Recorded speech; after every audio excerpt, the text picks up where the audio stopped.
అందరికీ నమస్కారం. నేను మీ శ్రీనికాని. ఇవాళ నేను వీడియో చేయడానికి కారణం ఏంటంటే ఈటల శమిత ఆంటీ నా మీద మా డాడీ మీద కామెంట్లు చేయడం జరిగింది. ఆంటీ నాకు డౌట్ ఉంది ఆంటీ, నేను స్కూల్కి పోతుంది పోకపోతే ఏంటి ఆంటీ, మీకేమవుతుంది ఆంటీ? మీరేమైనా ఫీజు కడుతున్నారా? మీరేమైనా ఎగ్జామ్ రాస్తున్నారా? మీరేమైనా ప్రిన్సిపలా? నేను పోయిన లీవ్ లెటర్ నా ప్రిన్సిపల్కి ఇచ్చా, ఆయన యాక్సెప్ట్ చేశారు. మా పేరెంట్స్కి ప్రాబ్లం లేదు, మీకేం ప్రాబ్లం వస్తుందంటే? మళ్ళీ మీరు అన్నారు కదా, హుజరాబాద్ ప్రజలందరూ చాలా ఫీల్ అవుతున్నారు మామయ్య గారు పోటే లేదంటే. ఆంటీ ఫీల్ అవుతున్నారు అంటున్నారు కదా ఆంటీ, మీకు అసలు హుజరాబాద్ అడ్రస్ తెలుసా ఆంటీ? హుజరాబాద్ ఎట్లుంటుందన్నా తెలుసా? అసలు హుజరాబాద్ ఎన్నూరు ఉండేదో తెలుసా? సరే అవన్నీ తీసి పక్కన పెట్టండి. హుజరాబాద్ బార్డర్ అన్న మీరు టచ్ చేసిండ్రా ఆంటీ? ఆంటీ మీరు కూడా అన్నారు కదా, మా మామయ్య గారు చాలాసార్లు హుజరాబాద్లో ఎమ్మెల్యే అయ్యారు, హుజరాబాద్ ప్రజలందరికీ మా మామయ్య గారు చాలా బాగా తెలుసు. మీ మామయ్య గారు చాలా బాగా తెలిసి మా డాడీ పోటేశారు ఆంటీ. ఆంటీ అలానే హుజరాబాద్ అనేది నా ఊరు, మా నాని, మా అమ్మమ్మ, మా ముత్తాతలు, తాతలు అందరు ఉండే ఊరు అదే.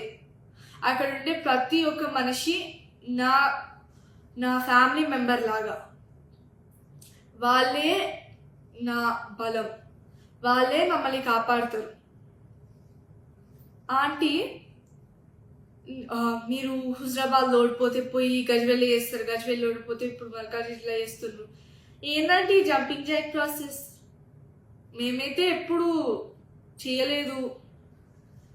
మీ జంపింగ్ జాక్ ప్రాసెస్ నాకు అర్థం కావట్లేదు. మీరు అంత పవర్ లేకుండా ఉండలేకపోతున్నారా? అసలు ఎందుకంటే మీకు ఈ పవర్ 5 years ఉండలేకపోతుండగలుగుతున్నారంటే, ఓ మీరు ఇల్లీగల్గా తీసుకున్న ల్యాండ్స్ని కాపాడుకోవడానిక, మీరు ప్రజలకి వెళ్ళి దొంగతనం చేసిన ల్యాండ్స్ కాపాడుకోవడానిక, లేదంటే మీరు దేవుని దగ్గరికి వెళ్ళి దొంగతనం చేసిన ల్యాండ్స్ కాపాడుకోవడానిక?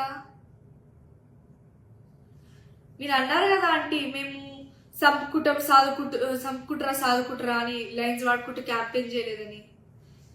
మీకు గుర్తుందో లేదో ఆంటీ, కానీ క్రాన్బెర్రీ జ్యూస్ పాయిజన్ బాటిల్లో పట్టుకొని పోయి నేను తాగుతాను, మీరు నాకు ఓటు వేయకపోతే అని ఈటల రాజేందర్ తాతయ్య అన్నారా అనలేదా?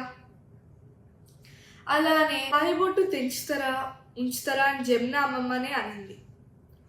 అలానే లాస్ట్ మోస్ట్ ఫ్యాసినేటింగ్ పాయింట్ ఇదైతే, ఈటల రాజేందర్ తాతయ్య గారే చంపుకుంటారా సాదుకుంటారా అనే ట్రెండ్ స్టార్ట్ చేసింది.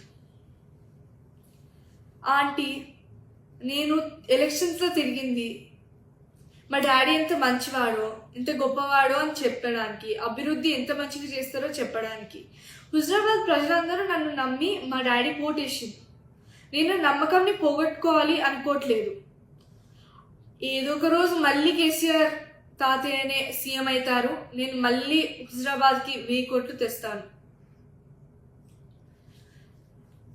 ఆంటీ నేను మీలాగా పక్క వాళ్ళ మీద కామెంట్స్ వేయను, ఇంకా ఎవ్రీ ఈవినింగ్ క్యాఫేస్లలో పోయి తిరగను. ధన్యవాదాలు.